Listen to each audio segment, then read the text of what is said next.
Hello everyone, am I audible? And is my screen visible to you all?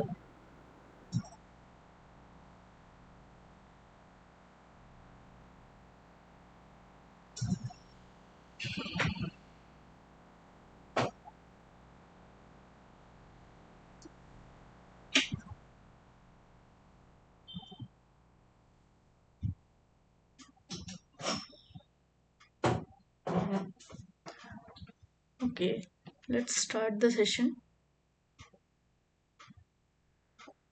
So, welcome back to the sixth live session of Solar Energy Engineering and Technology. Myself, Soumya Tiwari, I am PhD scholar at Department of Sustainable Energy Engineering at Kanpur. So, till last session, what we have discussed was the standalone PV system. So in this live session, we will discuss about week 6 content, which is grid connected PV system. So as usual, we will go through the content of the um, this week quickly, and then we'll see the numericals, and also at the last, we will solve some theoretical as well as numerical problem.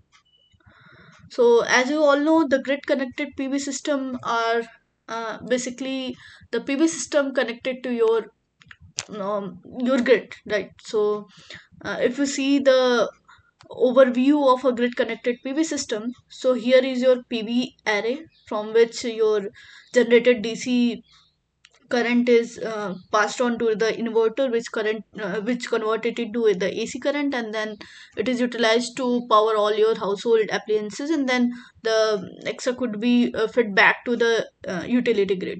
So the difference between the standalone and grid connected PV system are, as the name suggests, standalone is not connected to grid; it's off grid. And connected PV system are basically connected to your utility grid. Now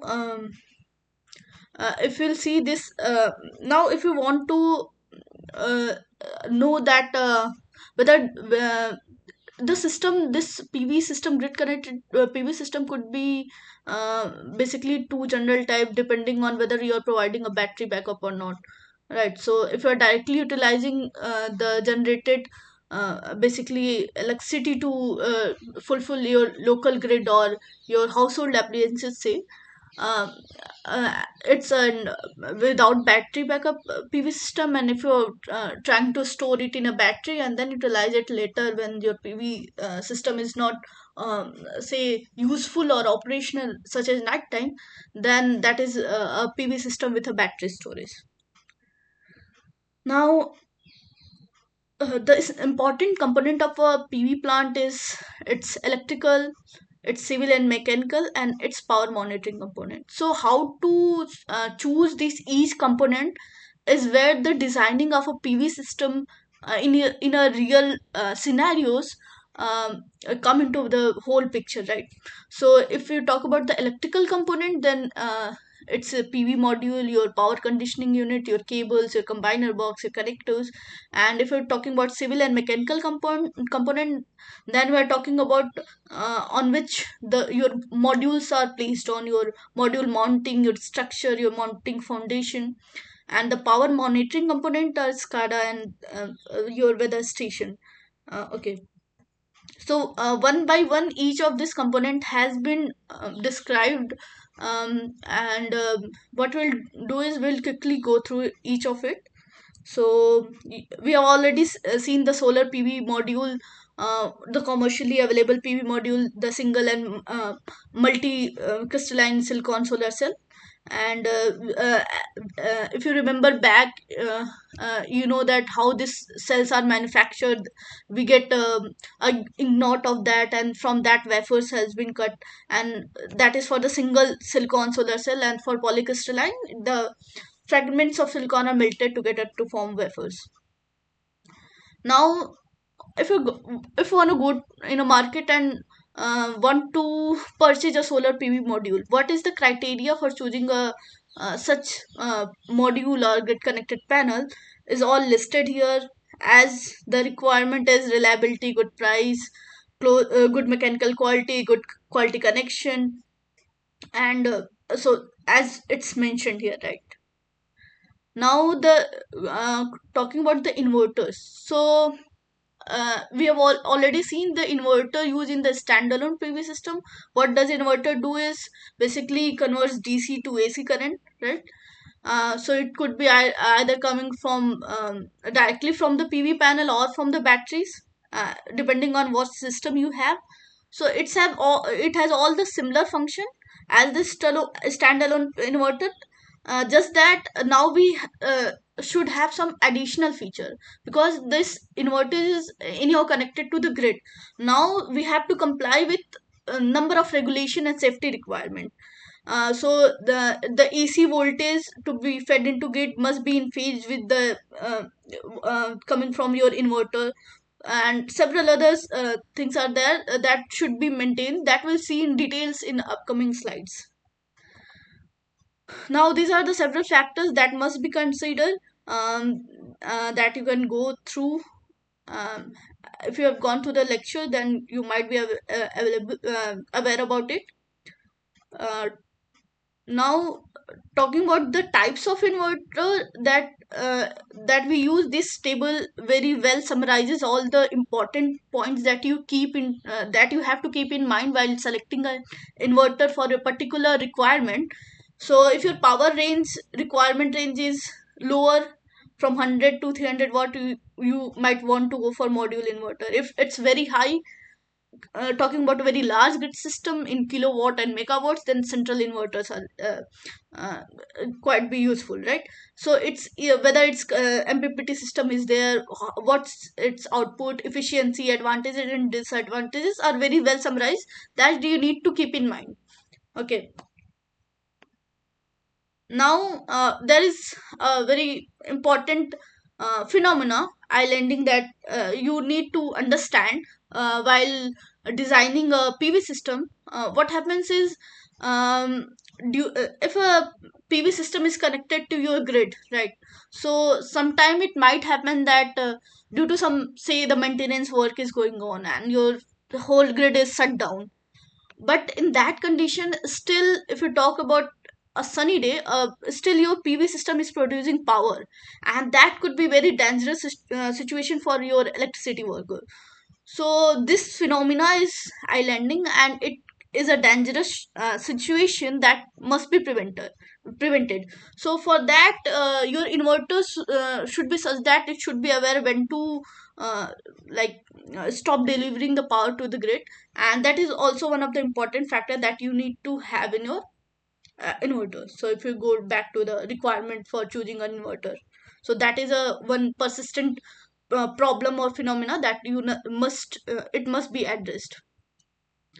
Now cables, the DC cable, the AC cable, how much size should be of this cable, how much length should be of the cable, all this basically factor should be taken care of.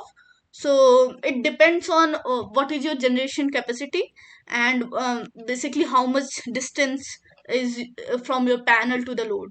So how this is done in terms of calculation is very well explained in the upcoming slides. So so module or string cables are those that basically connects the module or within the module, and the DC main cables are basically that connects all this module into basically um, basically to your inverter, or maybe your combiner box. Okay. And AC cable, as the name suggests, from inverter output to wherever your load should be there, so that is your AC cable. Now combiner box is basically if you have number of modules connected in strings or series in a line. So a combiner box, what it does is, it's as the name suggests, is combine all the power output from all this module into one line. Okay. So that is the combiner box. And then solar connectors, connecting the solar panels to form a string, that you can go by yourself, I'm not going in detail. These all thing, the module mounting, it could be roof or ground mounted, Now, SCADA, this is the one important thing where all the data acquisition and the data monitoring and control is done. So it includes the meters, the inverters, the weather station tracker, the DC string, the substation equipment, where it provide all the important measurement that is used to understand or define your PV whole PV system. So it your lifetime power production to your money saved using power solar power, all this important parameter that is needed to understand or uh, establish the significance of a particular PV system, that is all provided by this SCADA system. Okay. Weather monitoring system, as the name suggests, to do all this calculation you need to know the particular environmental condition, right? So wind speed, temperature, humidity, rainfall, all solar radiation, that is done by weather monitoring station. And these are miscellaneous component you can go by yourself. uh, okay, now this is the main part: how to design a grid connected PV system. So first you need to have some data in your hands, right? uh, s- the geographical setting, the climatic condition, the what is your system requirement, right? And for that, what technology you are going to use. Now after knowing all this basic requirement, then you go on to selecting all the component required to fulfill that your load demands, right? So it include the module, the inverter, the cable, the combiner box. Then you do the calculation for fulfilling that load requirement with our given your PV technology. What is the number of module, what is the number of inverter, what are the losses, if there is shedding, then how to incorporate that into the calculation. All this um, calculation you do, and then you design the system. After designing the system, the work is not ended here. You have to also analyze its performance, right? Whether it is under designed, over designed, whether it's fulfilling the criteria or not. So for that you have various performance say parameters that also has been discussed very good in these lectures. So we talk about the system energy production, performance ratio, system losses, and all the performance analysis. So that is the basic overview of how to design a grid connected PV system in a real case scenario. And so uh, numerical has been very well. So what I will do is, I'll tell you, I will not go in detail, I'll just tell you what are the important formulas that you need to keep in mind. Okay. So so this all you know already know. Um so I will skip this part.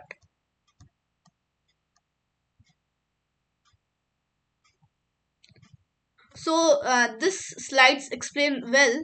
uh, if you're going to uh, uh, go in the market and want to buy a say solar panel, or say an inverter, what are the parameters that are given while that are given while purchasing these components.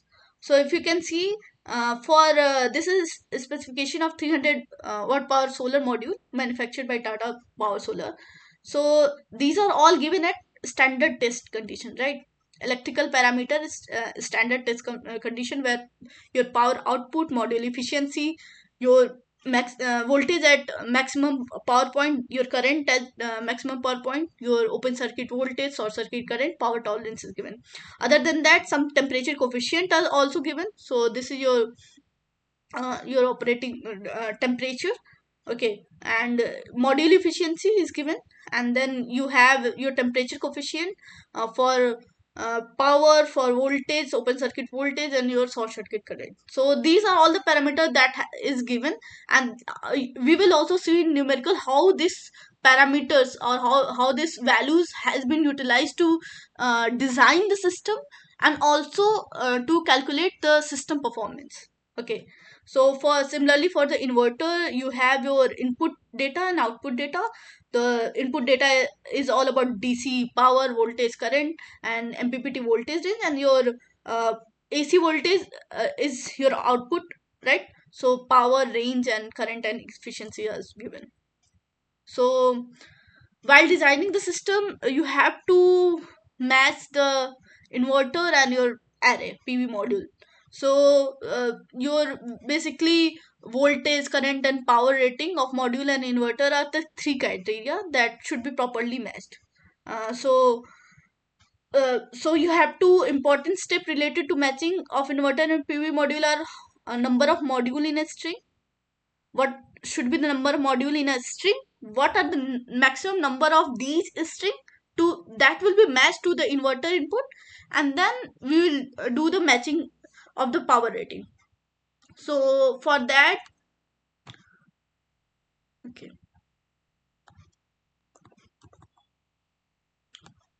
all right.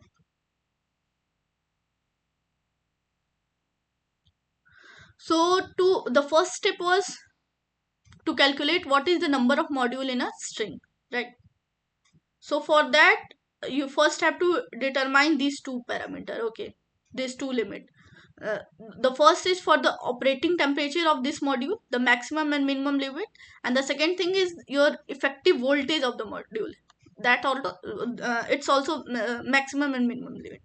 So it's not like your cell your whole value is given at STC, but your operating temperature might differ from the STC, and that generally happens. So what is this maximum and minimum operating temperature? First you need to know that, right, at a particular location at a given incident solar radiation. So that is given by this formula that you need to remember. This formula you need to remember, where T ambient is the your ambient temperature, NOCT is your nominal operating cell temperature, and G is your solar intensity. So you can calculate the minimum and maximum operating temperature depending on your minimum and maximum ambient temperature, right? Now the second thing was to calculate the effective voltage of the module, right? So for that we have these two uh, important formula that also you need to remember, that will be used extensively in the numericals. So here you can see the standard test condition, your voltage, open circuit, and your maximum power voltage is involved, and this gamma is your temperature coefficient, okay. So your temperature coefficient for power and open circuit voltage that we have seen in the specification, okay. So if you this temperature coefficient we are talking about, so temperature coefficient is represented by gamma, okay. So this formula is important and these two formula is important. Now to calculate the number of module in series, okay, so this formula is again you need to remember, or you need to understand that whatever minimum number of module will be in a string, that is your minimum effective voltage that will be affected by this value, okay. And your minimum inverter to DC voltage, okay. So again I'm just marking which formula you need to remember, this formula and this formula. And similarly its formula is similar, we are talking about the maximum, okay. So there are some more losses that need to address, that we'll see in the numerical problem, how to do the matching of inverter and the array. Now it's not like your module is operating at your all time at your short circuit current value. Actually it differs from your STC value. So what is the effective short circuit current? That is again given by this formula that you need to remember. The formula structure is similar, just but the importance of the formula is evident, that you need to remember this formula, okay. Now if we want to calculate what is the maximum number of the string, so that depends on your inverter input, right? So it should be matched with your inverter input. Therefore this formula comes into the picture, where maximum number of string connected in parallel will be determined by this particular equation. So Now to do the third point was to match the power, right? So the in your maximum DC power output should be always less than the input DC power of the inverter. That is the limitation we are talking about. Okay, so we had to see that the your total power output from the your whole PV array should be less than your input DC power of the inverter. So now to design the system in terms of selection of the cable, so what should be the cross sectional area of the DC and AC cable, that is given here. uh, so there might be some numerical based on this formula also, but and the shading also. So shading, basically what we are trying to do here is when two panels are connected, two panels are connected together, right?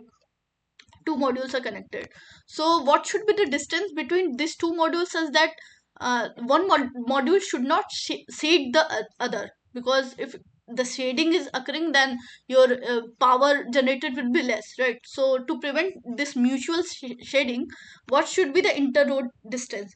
So for that, this whole calculation has been done, and your shadow length can be calculated, and based on that, your this distance between two uh, solar panel could be also calculated. Normally it's three times the height of this solar panel. Okay, now this is the question we are going to see in detail, that basically incorporates all the things that we have seen previously. Okay, so if you want to design a solar power plant to be installed at IIT Guwahati campus to meet the electricity demand of 2 megawatt. Okay, so electricity demand is of 2 megawatt, and at a solar insolation of 800 watt per meter square. Solar insolation is also given. Now the manufacturer output tolerance,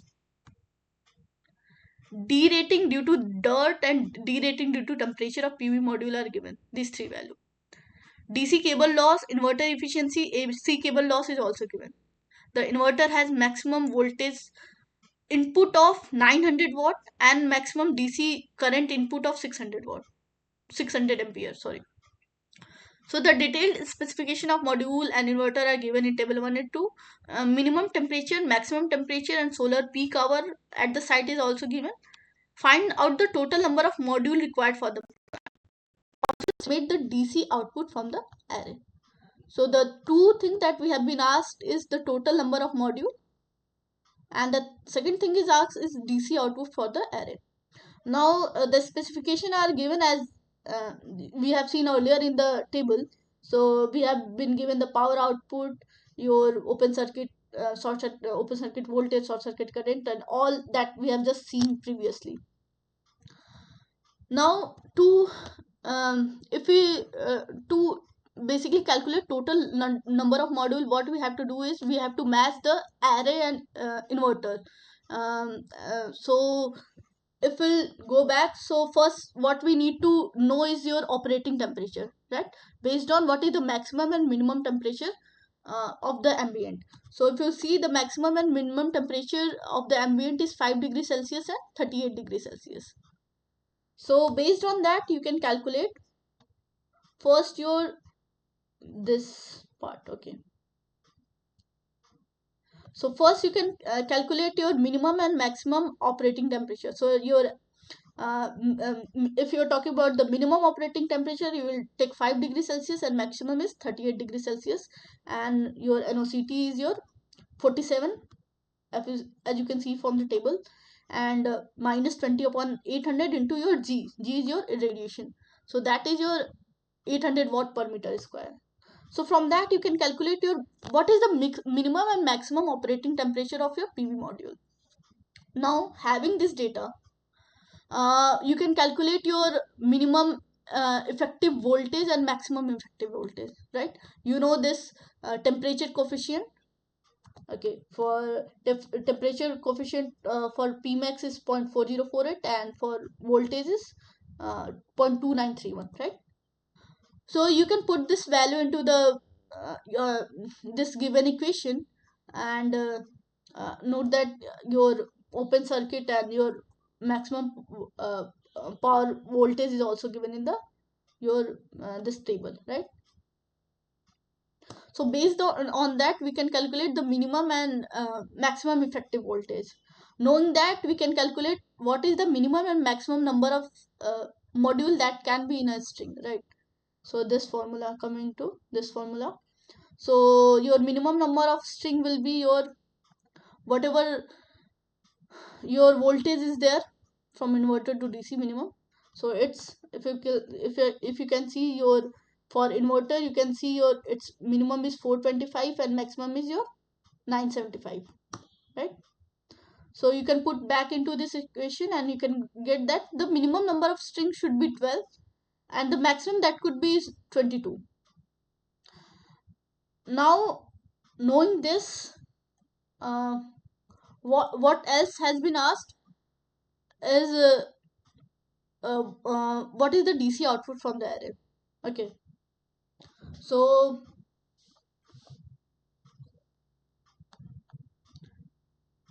uh, first, go back. So you have calculated the minimum and maximum number of module in the string, right? Now, if you want to calculate what is the number of string, right? So you will calculate your effective short circuit current, and then from that you can calculate the maximum number of string to be connected in parallel. So it's coming to be 69. Okay, so we are noting this number and these two number, 12 and 22. Now to calculate the DC output from the array, you know the uh, you can calculate the operating temperature, right? So if your ambient temperature is 28 degrees Celsius, and you can calculate the operating temperature, right, 55 degrees Celsius, and your derated PV output will be your power output at the standard test condition is 300, but now you have to consider all this derating factor due to manufacturing tolerance, dirt, and derating due to temperature. Okay, so for the temperature, note that it's given in 0.5% per degree Celsius. Okay, so for per degree Celsius, say increase or decrease from the uh, this operating temperature, you have to consider a loss of 0.5%. That is meaning of this derating due to temperature particular value. So if your operating temperature is 55 degrees Celsius, okay, and your standard test condition is 25 degrees Celsius, so the increased temperature is 55 minus 25, that will be your 30 degrees Celsius. So for 1 degree it was 0.5, so for 30 degree it will be your 0.5 into 30, right? And that is the derating factor, so you have to minus it, so the actual that is going is 0.85% due to this particular temperature factor. I hope you get how this particular 0.85 is calculated. So your power output, derated power output, is actually your 230 watt. So the with the specification, the ideal scenario was 300, but due to all the actual scenarios derating, you are actually getting this much power output from your PV array, right? So now we'll see what could be the possible arrangement of this module. So we know the minimum is 12 and the maximum number of module in a particular string is 22, right?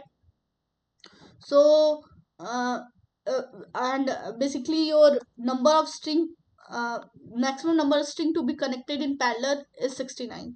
So we'll see all the permutation and combination such that your limiting factor while designing is your derated power output should be in limit or less than your the power input to your inverter, right? So that is your limiting condition. So and that limiting condition is your so your maximum DC power is your 280 kilowatt, so it should be less than 280 kilowatt. So we'll choose the combination that suits our given condition.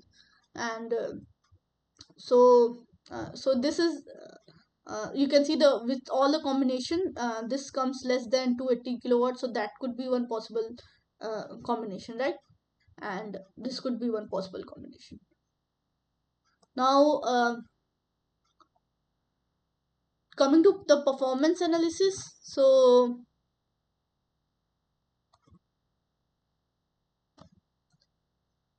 Okay, so what we'll do is I will again tell you the important what are the important performance parameters and what are the important formulas. Okay, and then straight ahead we'll go to the numerical. So the performance analysis is, why is it needed? As you know that whether your uh, designed system is up to mark for our required load requirement, right? So whether it is not, to basically know that we need all this performance analysis. Okay, so all the performance parameter, and based on that, so your policy makers could actually make the policies. So that what should be like, whether your how this capacity could be extended to a large scale, uh, while implementing while knowing all this parameter, and then trying to draw conclusion from it to basically make the policies. Okay, so so as you know, AC energy output of the PV array depend on your solar energy that we have just seen. So all the efficiency module, inverters, losses, your temperature effect, your dirt effect, your manufacturing tolerance, your solar radiation. So all these parameter affect your electrical AC energy that is finally delivered to the grid. Okay, so now from there you can so this is very important terms, the capacity utilization factor. Okay, so what does it tells, what is its physical significance, is that if a PV system is there, okay, if it is operated 24 cross 7 for 365 days, what, that is the ideal scenario we are talking about. Okay, so we are comparing the actual generated energy from a PV system for a year to that this ideal condition. So better this value, better uh, higher this value, better is your design PV system. Okay, so if you are numerically talking about this capacity utilization factors, it basically tells about uh, how much percentage of, or how much amount of the maximum capacity of this PV system is utilized yearly. Okay, so this is your energy annual AC energy output for a year in kilowatt hour, and your, we are comparing it with your the ideal scenarios where the PV system is operated for 24 hours 365 days. So this is your capacity utilization factor. So as you know, as you can see, the capacity utilization factor for all rooftop solar PV system in India is only about 16 to 17%. So you can see how much lower this value is in actual scenarios. So now the second thing that we need to keep in mind is the energy losses, right? So it's not like whatever energy is coming onto solar panel is fully utilized. So some are lost. um, uh, so based on where the loss is there, it can be basically categorized in different losses. So the first one is the array capture loss. So we are talking about whatever energy is falling, or whatever solar radiation is falling on your PV system, it's not fully utilized. Some of it is lost. So this loss factor um, adds to that loss. System loss is your DC power output from PV to AC to inverter. What is those system losses we are talking about? So your actual energy yield is basically we are addressing each of these losses and then trying to calculate what is the energy yield for a whole year. Okay, so you can see these factors coming into picture. Okay, so this is the actual power rating at the STC, but the in actual scenario you have to consider all these factors. Now if we'll see to all this factor, these factors we have already seen, right? The d-rating factor, these are represent the d-rating factor due to temperature, due to manufacturing, and due to dirt. Now other than that, what you need to consider is the efficiency of your PV module to inverter to then comes your inverter, and then comes your inverter to your switchboard, okay, or your load condition. So all those efficiency you need to consider while calculating the energy yield of a particular PV system. Now these are all we have discussed, but okay, so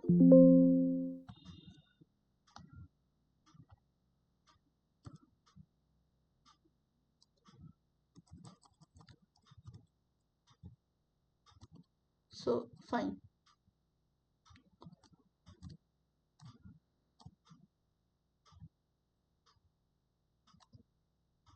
So one by one, all this factors has been explained.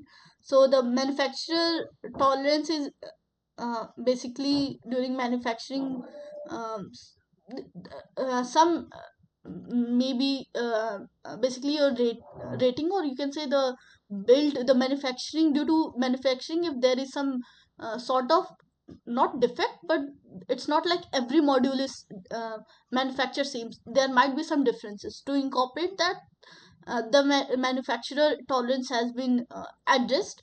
Or so if say your adjusted output of a 160 watt PV module is there, your PV module rated capacity is 160 watt power, okay, and your tolerance, the manufacturer tolerance is about plus minus 5%.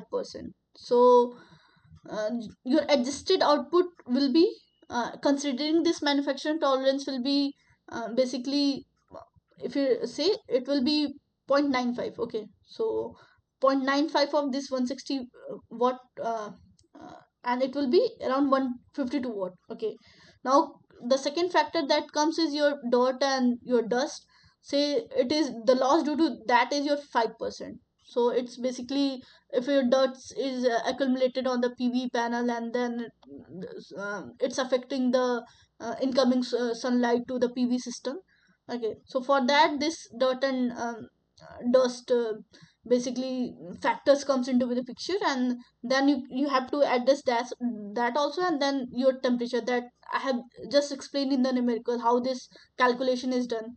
So if your operating temperature is say 55 degrees celsius, and your STC condition is 25 degrees celsius, so for 30 degrees celsius you have to consider this losses, and it comes to 15% loss, and that will be uh, basically for to consider 15% loss. So the actual, that is power that is generated from the PV system, will be only 0.85% of this already this adjusted power, okay. Now, so it's basically all this slides, what it does show is how to actually calculate or how to actually design a PV system in a real condition. So what are the factors that you need to consider if you are actually going to design a say PV system or PV plant on a in a real scenario, okay. So uh, here some basically losses are, so basically I don't want to go in details. So what we can do is, okay. So at last, some important parameters are explained. So that's why I'll continue this. Okay. Let's see what's explained in this particular slides. So now, if you want to calculate the DC energy output from the array, then what will be DC energy? It will be your output power into your number of module into your irradiation, right? If you remember back, then if one module is giving your power derated power output of 122.7 watt, and if there are 16 module, okay. So and for each module, your psh is your basically peaks an hour. So if you are trying to say 5 kilowatt per 5 kilowatt per meter square, we are trying to understand it in term of 1 kilowatt 1 kilowatt per meter square for 5 hours, okay. That I have already explained such analysis in previous session numerical problem. Okay, so the actual DC energy output from the array will be 122.7. This is your D-rated power output into your number of modules. So it will be from all the modules for 1 hour, and then we'll multiply it by 5 to uh, basically address this peaks and hours. Okay, so this is your actual DC energy from this PV array. Now we have to consider some losses also in your DC system, like your DC cable and all that those things. So if the loss is 3%, we are actually getting 0.97% of this value, 9816. And then we have to consider the inverter efficiency, say 96% efficient, then the value will be this. And then your AC system losses, if say 99%, then the value will be this. Now coming to this important parameter that I was trying to come up to, what is the specific energy yield? So specific energy yield is expressed in your kilowatt hour per kilowatt your peak. Okay, so this is your energy generated by the system, and this is your power generated by array at the standard test condition. Okay, so we already know that the this value. Okay, we already know that for this particular example, for 16 module with a STC rating of 160 watt power, your PV array, this value will be your 16 into your 160, which will come to 2560 watt peak. Okay, and you already know the average daily AC energy. So this value is your 9048 watt hour. In kilowatt hour, it will be 9.05 kilowatt hour. So this, if you're talking in terms of um, yearly, right, so it will be multiplied by 365, and this value will be there. So basically energy generated by the system will be your 9.05 into 365, and your this P array at the STC value is 2560. So basically if you see the specific energy yield, it's 1290 kilowatt hour per kilowatt peak. Now the another parameter is this performance ratio. So for performance ratio is basically to access what is the installation capacity. It helps to basically compare different type of PV system module and different sizes of PV system. So it compares what is the energy yearly energy yield in ideal scenario to the actual scenario. So if in actual scenario we have already seen this value, right? But in ideal scenario, what we are talking about is your ideal scenario, it will be your this value will be your rated output power of array under standard test condition into your yearly average daily radiation. So if your PSH is 5, so for 365 days your PSH value will be this much, right? And we already know that the STC rating of this PV array is your um, for power is 2560. So we can multiply this two and get your ideal energy output power from your PV system, and dividing these two you can actually get the performance ratio, which is 71%. So what does this number signify is your 29% is your loss, and only 71% is the actual energy that we are getting. So that is your performance ratio. If you want to further go and calculate the system efficiency and capacity utilization factor, you know the drill. We have your actual yearly AC energy output that we are getting from the PV system, and your input energy. So input is your incident radiation to your total area, right? So if we'll do that, then if say 0.125 cross 125 is 0.125 is your solar cell dimension, and it's 16 module, and we are going for 5 hour daily global radiation for 365 days. So we can calculate this value, and then we can divide it divide this our actual energy yield by this value to get your average system utilization efficiency. So whatever we have installed or designed our system, only 10% of this uh, uh, 10% of the incoming energy is actually utilized for our power requirement. Okay, if we want to go for capacity utilization factor, we know the PV rating. Okay, power PV rating, and we know the your actual yield. You can see that only 14.72% of the capacity of this installed PV system is actually utilized in actual scenarios. So these are all the performance parameter, that you have seen how to calculate this performance parameter. Now what we'll do is we'll solve some problems. Okay, any problem in these numerical anywhere, because numerical will be formed based on part of such a long numerical problem.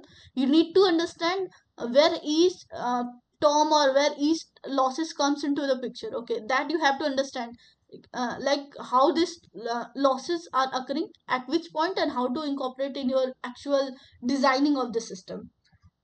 So any doubt in this, in these any of the numericals?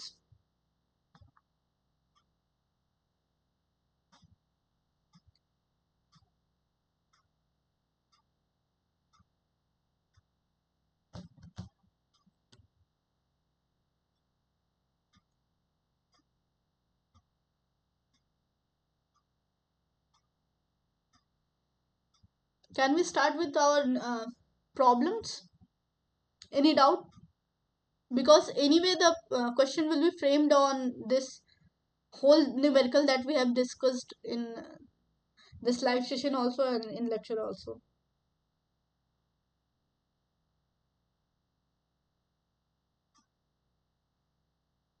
Okay, if not, then we'll start with our question and answer. Okay,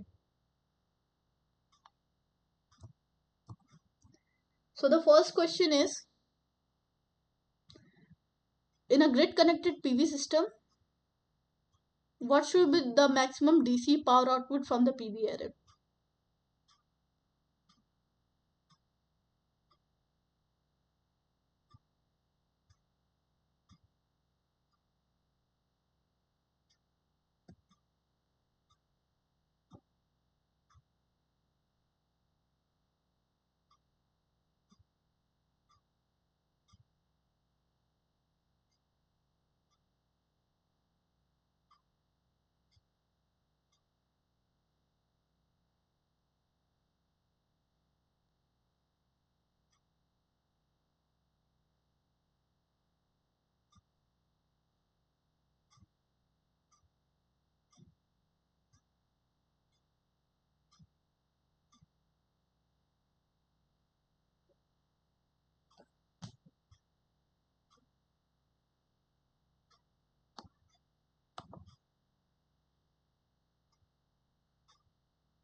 So Vikas has answered for, I think, third option. Anyone else?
Okay, anyone else want to guess the answer? Should I explain it?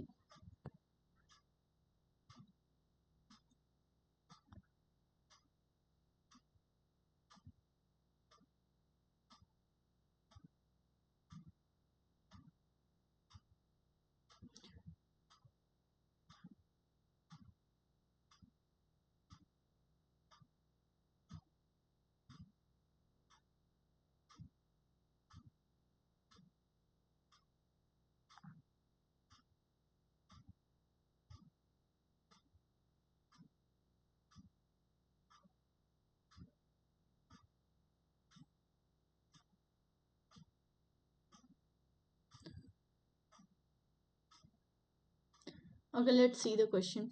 So, in a grid connected PV system,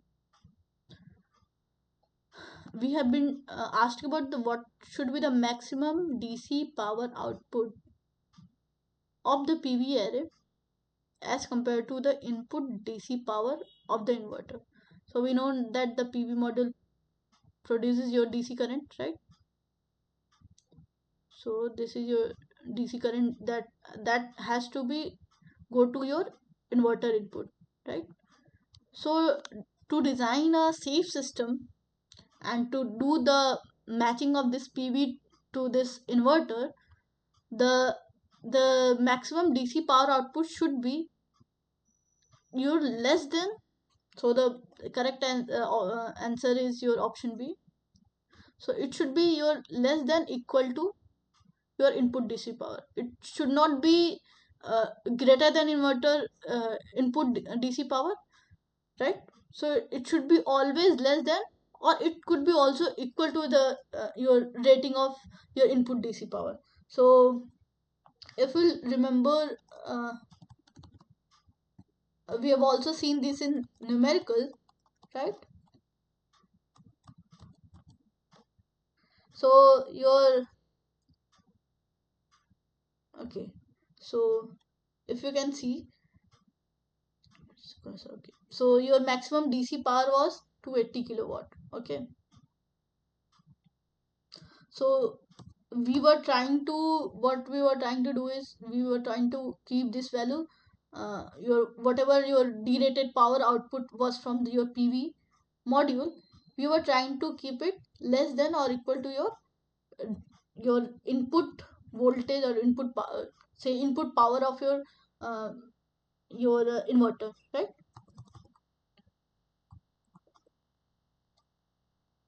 Okay,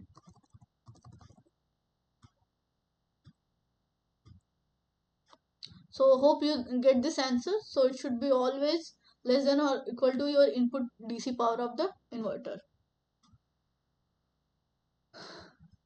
Now, the second question is as shown. So in a PV module, if the solar cells are connected in series, the electrical efficiency of the module is.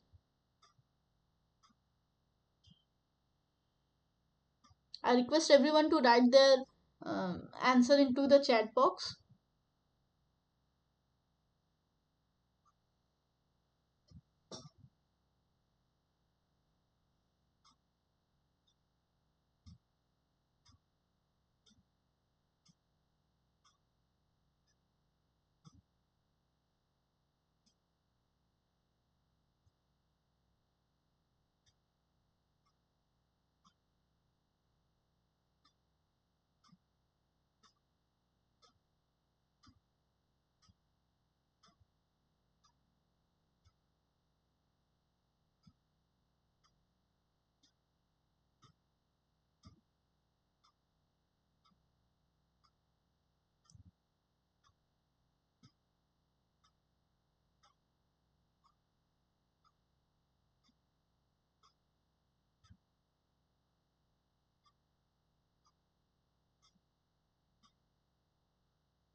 Okay, we see some options. Answers given by Vikas is saying option B. Option C. Anyone else?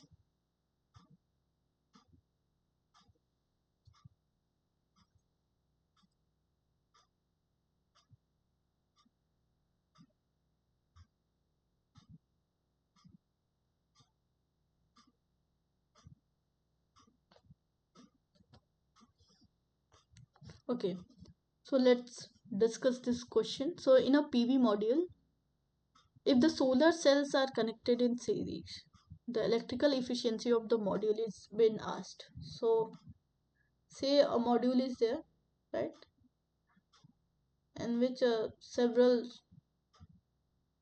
solar cells say are connected in series. Okay,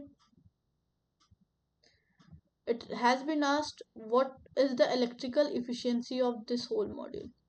Okay, so if we're talking about this whole module, the electrical efficiency of this module, it should be less than, so it's not, it will not be greater than this, like the efficiency or electrical efficiency of this solar cell.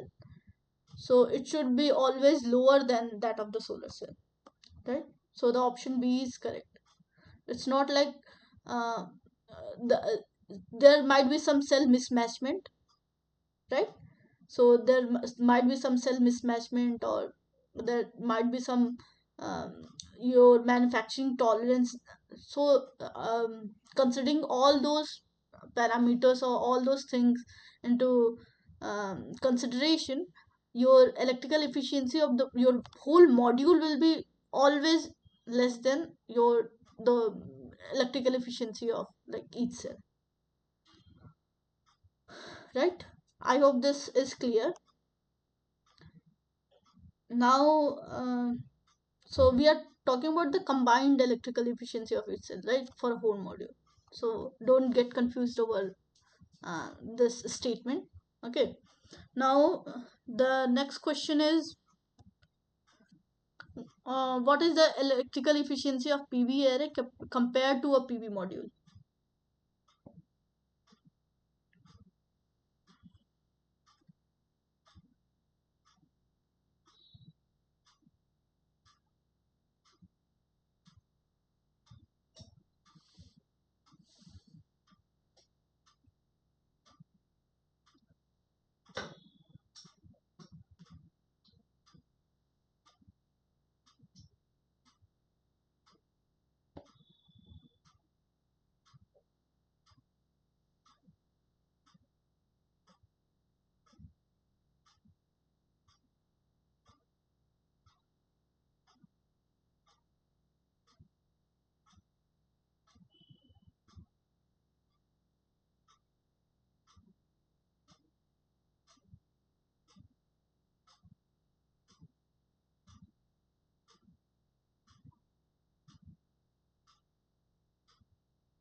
Okay, we have got one answer. Option A. Anyone else?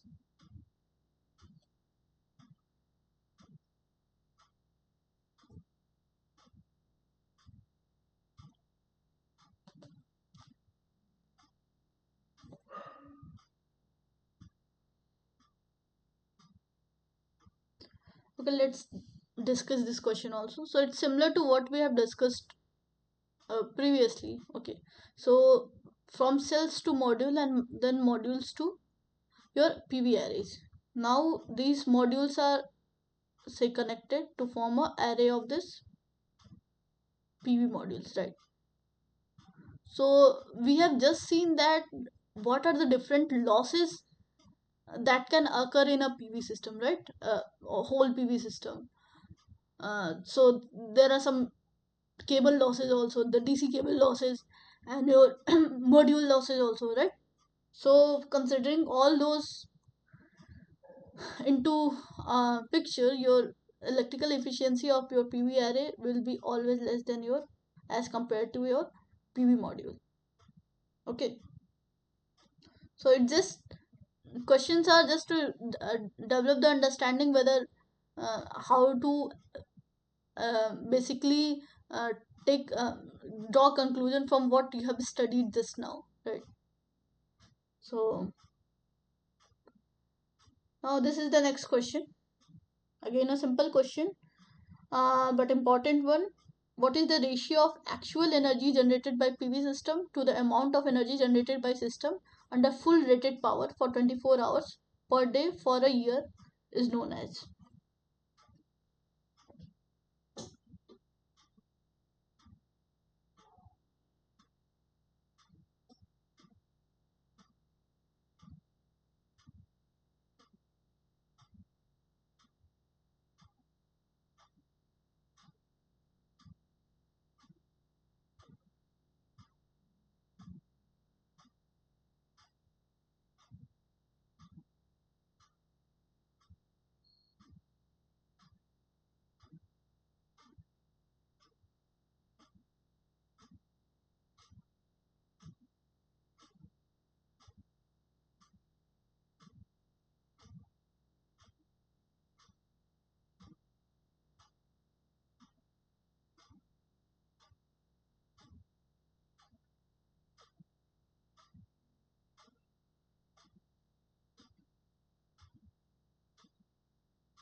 Okay, so we have got some quick answers for this. So the suggested answer is option C. So that is correct. So as we have just seen the numerical problem also and the definition also. So the capacity utilization factor is basically how much of the uh, your full rated capacity of the your designed PV system is utilized in actual scenario.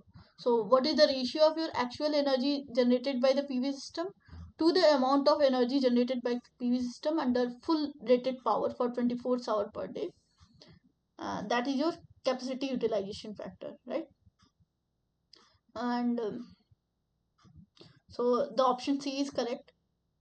Now this is just a problem that I'll read aloud, and we'll see how things are done in actual scenario. Okay, so say a family Smith is there.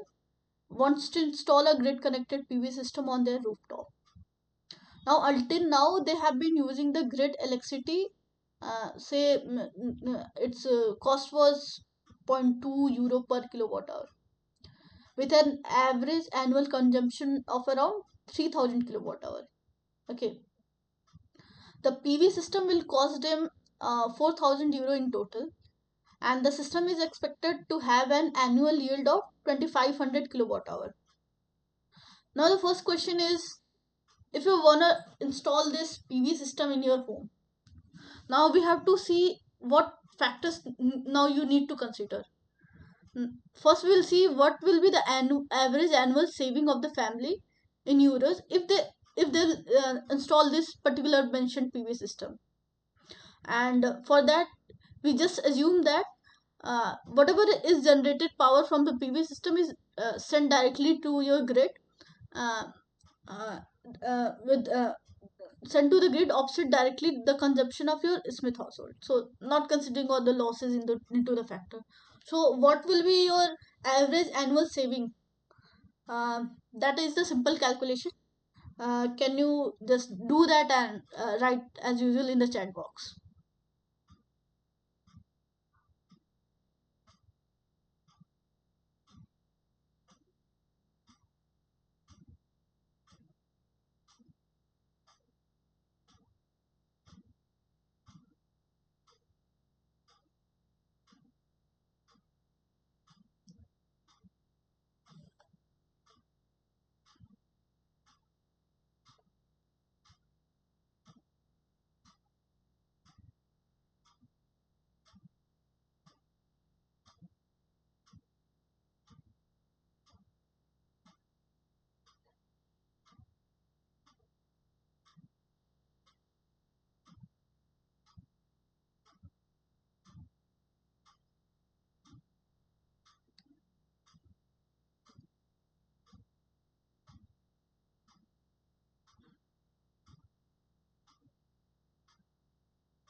Is my screen visible to you all?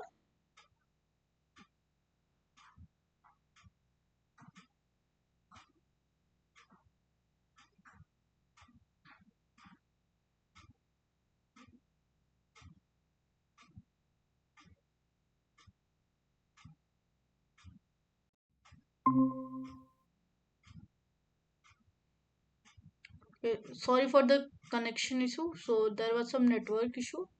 I'll reshare the screen.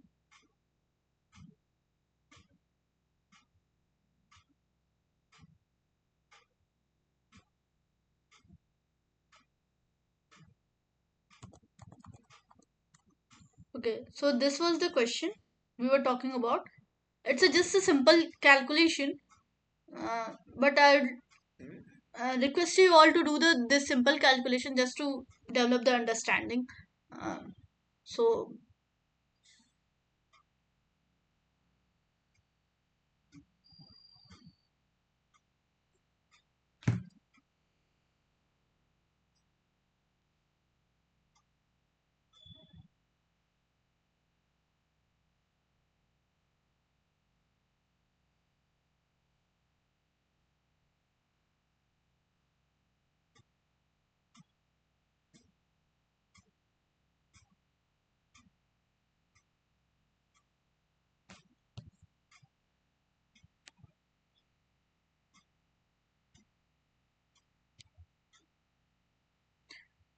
okay, let's discuss this question.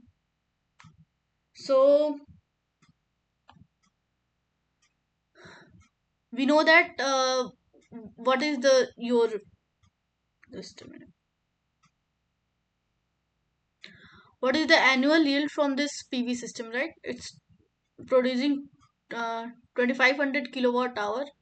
Its annual yield is 2500 kilowatt hour.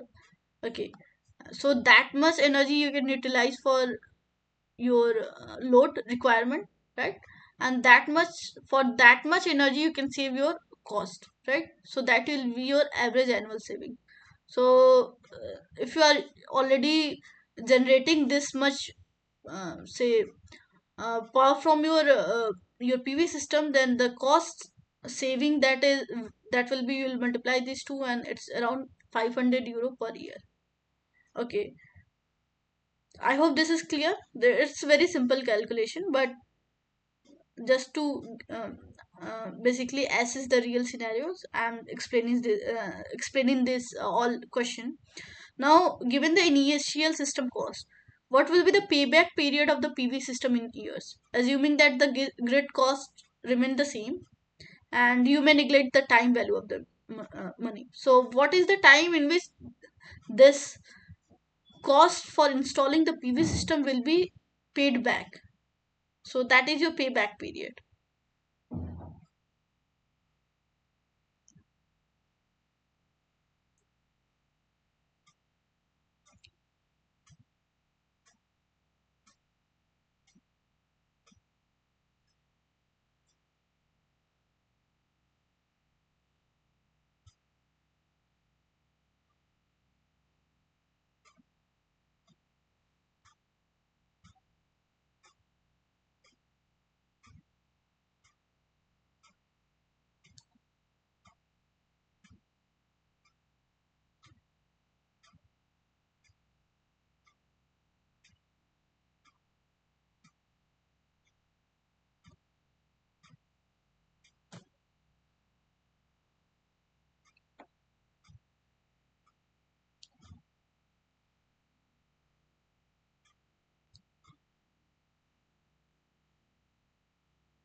Busy हो गया.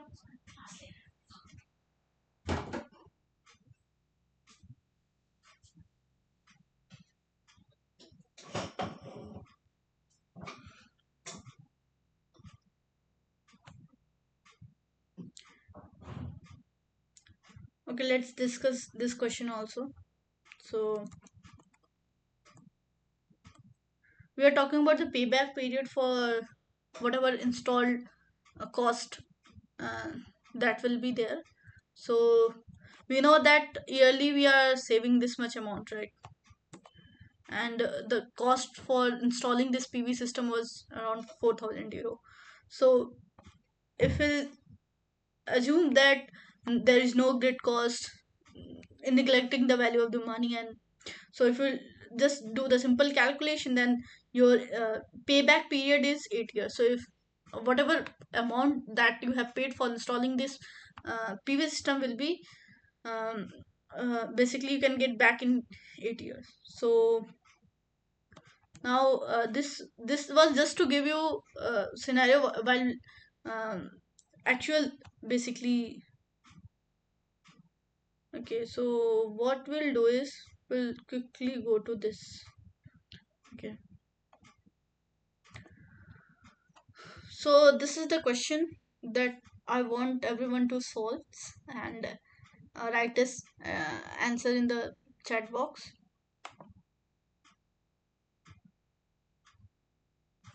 So I'll read this question aloud. So consider a grid connected PV power plant with a capacity of 10 megawatt. Okay, and your annual your loss factor is your 0.17, to be installed at a place with a latitude of 20° north near Nagpur. Now we have to estimate the module area. What will be the required module area to basically generate this much capacity, and the land area required for the plant. So we have to calculate the module area as well as the land area. Now what is given in the question is, the modules are tilted at an angle equal to the latitude of the location and face due south. Efficiency of the PV module, maximum your power MPPT and the inverter are you're given, right? So also the monthly average hourly global and diffuse solar radiation data for the location are given in this table. Now we have to calculate this table we are talking about. So for Jan, Feb, March, April, May, June, July, August, September, October, November, December. So these are all the month of the year for which your hourly global solar radiation are given. Okay.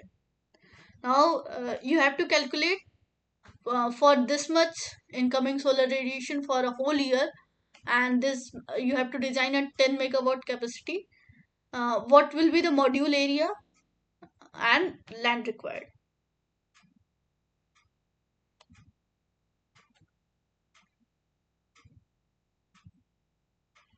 So I'll request you all to solve this problem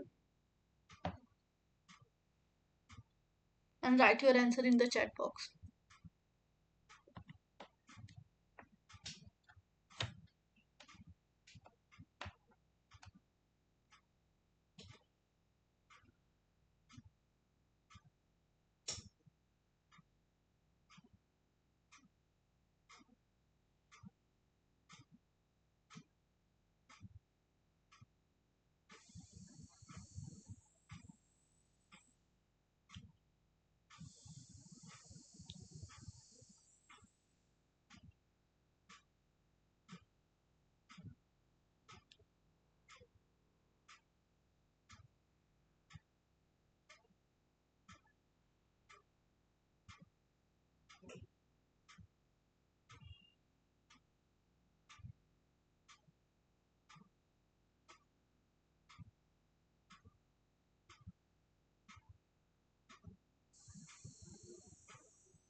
Okay, let's discuss this question. Anybody has got any answer on any part for the module area or the land area required?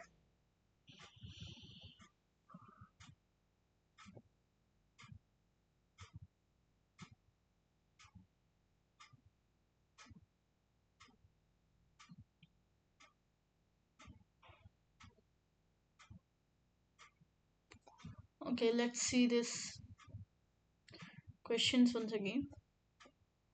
So we want to basically design a grid connected PV power plant. Okay, its capacity is 10 megawatt with your annual loss factor is your 0.17. We have to install it at a place nearby Nagpur with a latitude of 10-20 degree north, and the modules are also tilted at this 20 degree north, basically 20-degree angle, and faces due south. The efficiency of the other component of this PV system, like PV module, MPPT, and inverter, are given. And what else is given is your hourly global radiation, right, for each of the month. Now we have to calculate the module area and land area required. So say the area of the module is A, right? So we have to calculate this A. Now, if we are considering module PV module area to be A, and your module efficiency is given, right? 14.5 MPPT efficiency as well as inverter efficiency is given. So the actual energy output from PV module in say month of January. So we are calculating it month wise.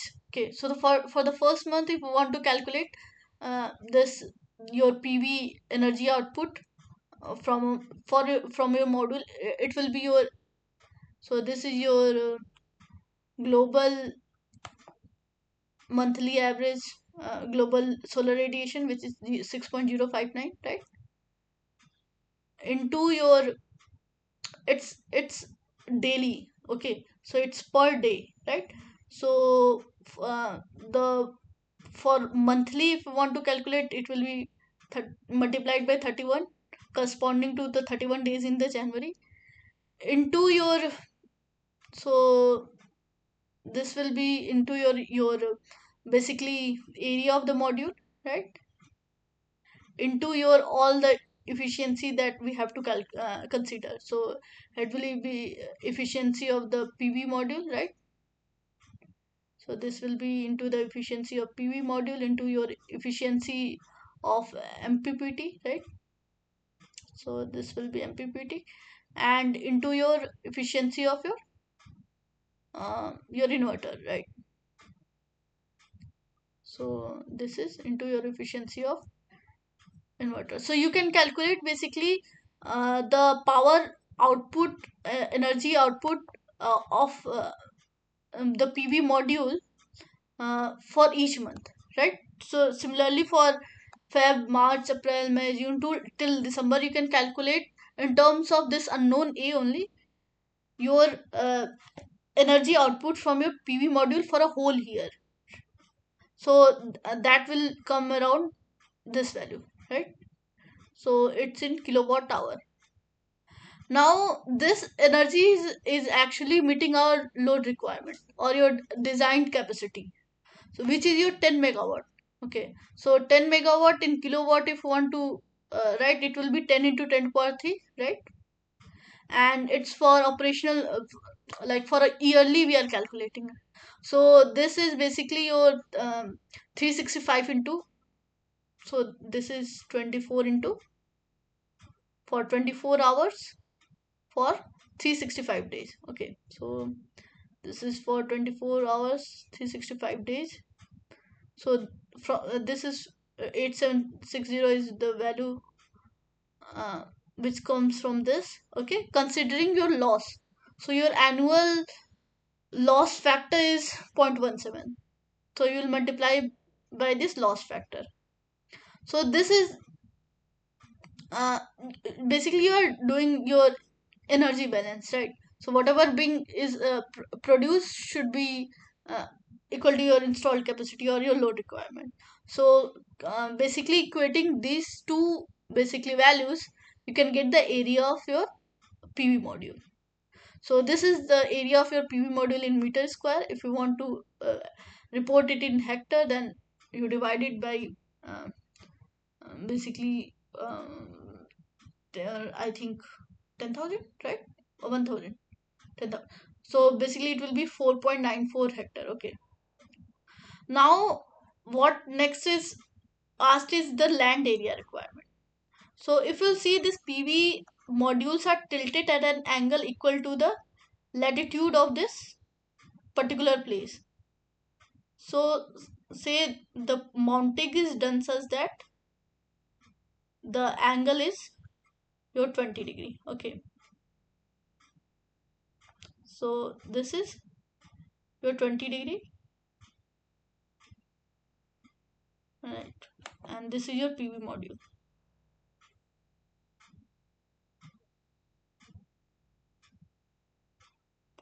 Okay. Now we have calculated this module area, right? The total module area we have calculated. We have to now calculate the land area. So the actual land area for per module will be your this, if its area is A, right? So the actual area will be your A cos theta, right? If we'll see this, so your module area projected on the horizontal land will be A cos theta, which will be around 4.64 hectare. Now this all has been calculated at STC, right? The efficiency is measured at STC, which is your 25 degrees Celsius. So for that we have got the module efficiency to be 14.5%. But in actual scenario it could be different from that, right? It could be higher than that. So to incorporate that, actually we should uh, uh, take some more area to basically address those losses. So the area could be increased by 10 to 20% in the value of your required module area. So here you can see that the calculated land area required for the plant, one has to take account for the fact that the open land has to be provided between the rows of the module also. So considering the losses due to the increased operating temperature other than the STC, also considering the fact that between two PV module you need to consider some difference or distance to avoid the shading and all. So to avoid the shade of one module falling on another module in adjoining row, to provide easy vehicular access for module for cleaning and maintenance, and to provide space for locating balance of the system component. For a megawatt size plant, about 1 hectare per megawatt is provided for this purpose. So for a 10 megawatt plant it will be 10 hectare, right? So we will add this value into this particular area that we have calculated, and the land area required per megawatt capacity will be 1.46. Okay, so that is your final answer.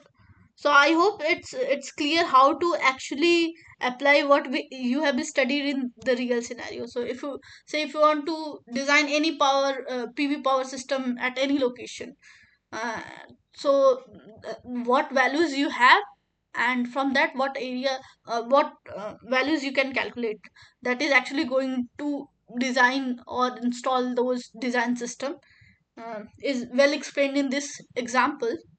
I hope this example is clear. Any doubt in this particular example question?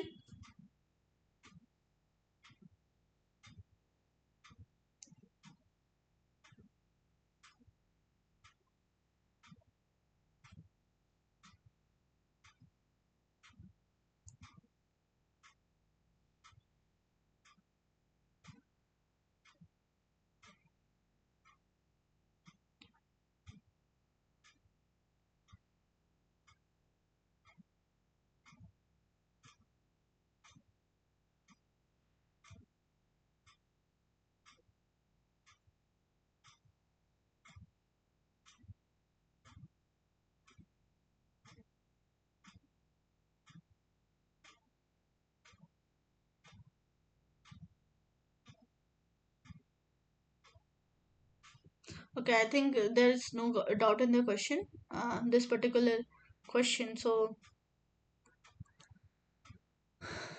the next question is similar to what we have discussed. These are simple energy balance problems. So we have some minutes left, right? 10 minutes. So you can try this question. So I'll read this question also. So a grid connected PV power plant with a capacity of 2 megawatt and annual power loss factor of 0.19 is to be installed at a place near Guwahati having latitude of 26 degree north. Now the PV module to be used are made of multicrystalline silicon with conversion efficiency. Uh, and mm, okay, so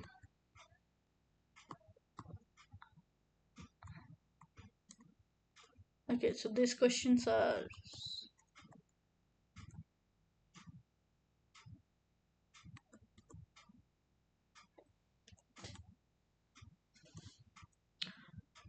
similar to what we have discussed.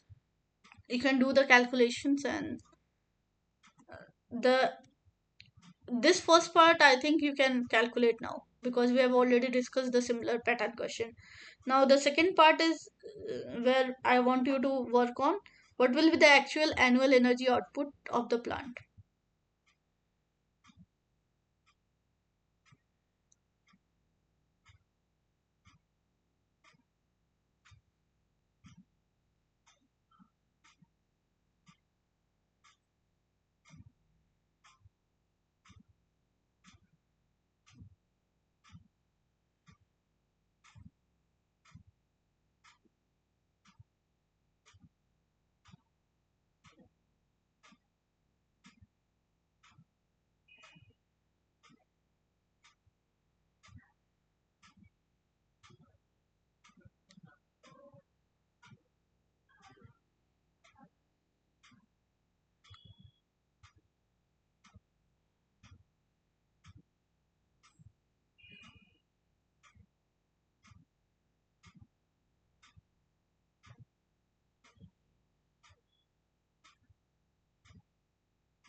Okay, let's discuss this question. It's simple question. The first part we have already seen, that how to calculate the total module area. So we'll actually go back to what we have done earlier. So for each month we'll calculate the uh, basically your PV output from your PV system, and then add it up, sum it up to basically meet this load requirement, right, or your design capacity requirement. And doing that energy balance, you can get this answer, the area of the module. Now the second part is, what is the actual and annual energy output in gigawatt hour of the plant. So we already know that the capacity of plant is 2 megawatts, right? So the uh, capacity of plant is 2 megawatt. Okay, so this is 2 megawatt, and your power loss factor is 0.19. So it's annual power loss factor, right? So if you want to calculate the actual energy output from this uh, plant, then it's in annual energy, right? So it's yearly basis, so we have to multiply it by 365 into 24, right? So this is the number of hours, right? So this will be in megawatt per megawatt hour, but the answer is asked in gigawatt per hour. So we will divide it by 1000, right? So we'll divide it by 1000 to get the value in gigawatt hour.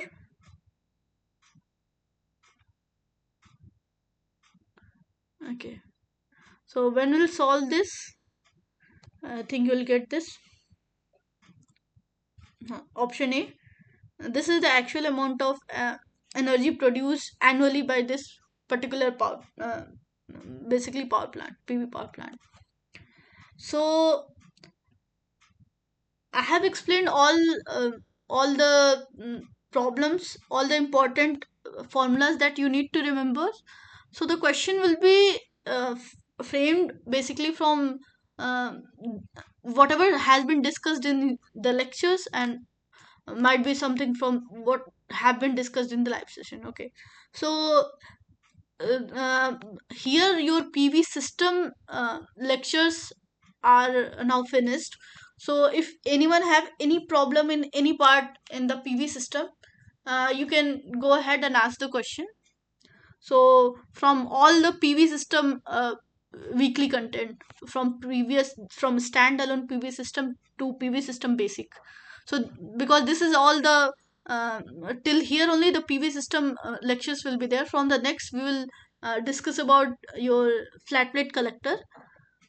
So if anyone have any doubt in any part of this PV system, please go ahead and ask the question. Any doubt?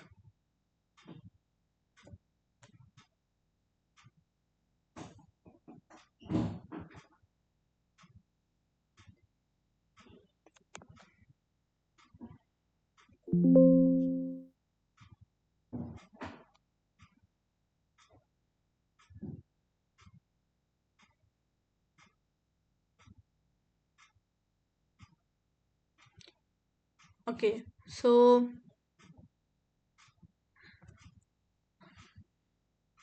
if you have any doubt, please free to ask me in the next session, or you can write your queries in the SWAM portal. Uh, the solution for week 1, 2, and 3 assignment are uploaded. Kindly go through it if you haven't gone through it till now. The solution are provided. If you have any question, you can again ask me, or in the next live session, or on the SWAM portal itself.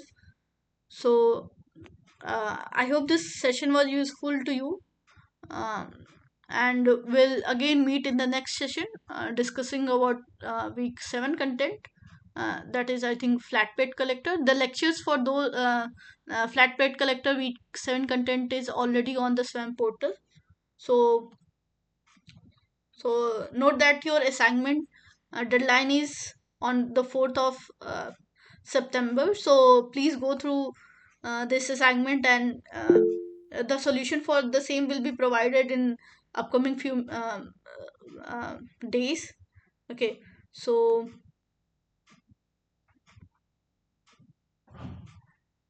somebody has,